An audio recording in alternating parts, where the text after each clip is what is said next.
কথা বললাম, এই একটা দিনের জন্য আমিও খুব আগ্রহে বসে থাকি, খুব অধীর আগ্রহে বসে থাকি যে সিনেমা রিলিজ হবে, অ্যাটলিস্ট একদিন সবার সাথে দেখা হবে।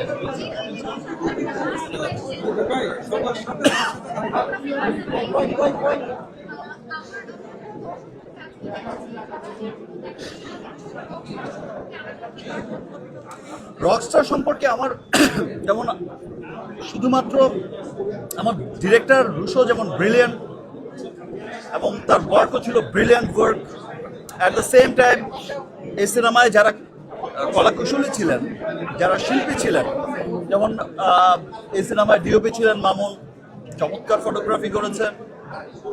এই সিনেমায় হচ্ছে যে তারেক বাবলু যে ছিল আর্ট ডিরেক্টর, চমৎকার করেছে। আমার যে কস্টিউম সাফিয়া সাথী করেছে। তো যারাই ছিল প্রত্যেকটা সেকশন, ইনফ্যাক্ট মিউজিক সানি চমৎকার মিউজিক করেছেন, নীরব, তো প্রত্যেকেই যে এত ভালো ওয়ার্ক করেছে। আমার আজ তো একটা লিস্ট লাগবে সবার কথা যদি বলতে যাই।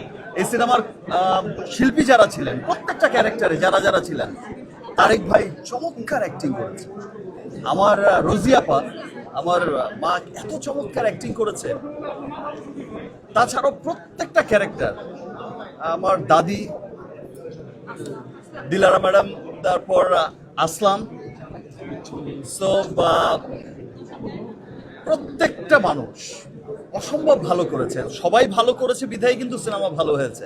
ইনশাল্লাহ আবার দেখা হবে, আবার একটা চমৎকার সিনেমা নিয়ে দেখা হবে। আবার এবছরই দেখা হচ্ছে ফেস্টিভ ছাড়া সোলজারের সাথে। Thank you. আদারল্যান্ড 24 মাতৃভূমি বিশ্ব সংবাদ 24 ঘন্টা।